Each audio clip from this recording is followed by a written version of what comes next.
tắt luôn nha.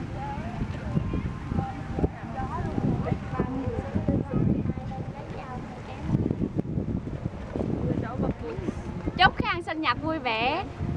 Happy birthday Khang. Happy birthday. Chúc Khang sinh nhật vui vẻ. Happy birthday Khang sinh nhật vui vẻ nha. Happy birthday. Happy birthday. Chúc Đắc Tản sinh nhật vui vẻ. Happy birthday sinh nhật vui vẻ.